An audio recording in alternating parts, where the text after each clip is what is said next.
जन सुराज का समता मूलक समाज का 5 सूत्र है। नौकरियों में आरक्षण जो है वो बना रहे, लेकिन साथ साथ जनसंख्या के आधार पर राजनीतिक भागीदारी मिलना ही चाहिए। तो अति पिछड़ा समाज को जन सुराज से 70 सीट, विधानसभा में 70 सीट अति पिछड़ा समाज को दिया ही जाएगा। यहाँ जितना इस रोड पर दल वाला है, यहाँ बगल में एक दल है, एक पीछे दल है, एक उसके पीछे दल वाला अपना बंगला कब्जा किया है। ये तीनों लोग मिलके 70 आदमी को अति पिछड़ा समाज का टिकट नहीं दे सकता है।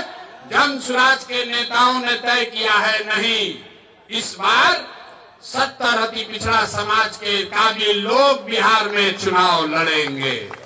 तो पहला है नौकरियों में आरक्षण बना रहे, दूसरा है जनसंख्या के आधार पर आपको राजनीतिक भागीदारी मिले, लेकिन 3 और बात, शिक्षा के लिए जब तक गरीब का बच्चा पढ़ेगा नहीं तब तक उसको आरक्षण का लाभ नहीं मिल सकता है।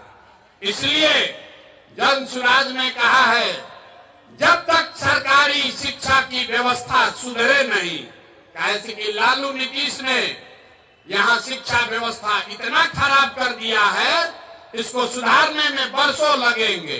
तो जन सुराज ने कहा है, याद रखिए, जब तक बिहार में सरकारी शिक्षा की व्यवस्था सुधरेगी नहीं, तब तक गरीब से गरीब आदमी आप अपने बच्चे को प्राइवेट स्कूल में भेजिए, उसका खर्चा फीस सरकार के ओर से दिया जाएगा, ताकि गरीब से गरीब का बच्चा भी बढ़िया अंग्रेजी मीडियम स्कूल में पढ़ पाए। चौथी बात है भूमि सुधार। पूरे देश में 100 में 38 आदमी भूमिहीन है। बिहार में 35 साल से समाजवाद का नारा देने के बाद भी 100 में 60 आदमी भूमिहीन है। तो भूमिहीनों की संख्या कम हो, इसलिए जन सुराज की जब सरकार बनेगी तो 3 वर्ष में भूमि सुधार यहाँ लागू किया जाएगा, ताकि भूमिहीनों को जमीन मिल सके। ये जन सुराज का समता मूलक समाज बनाने का चौथा आधार है। और 5वां आधार है पूंजी वितरण में समानता। आपके गांव में जिसके पास भी पैसा है, उसके पास पढ़ाई नहीं है, जमीन नहीं है, लेकिन अगर पूंजी है तो कोई ना कोई रोजी रोजगार, दुकान व्यापार करके लोग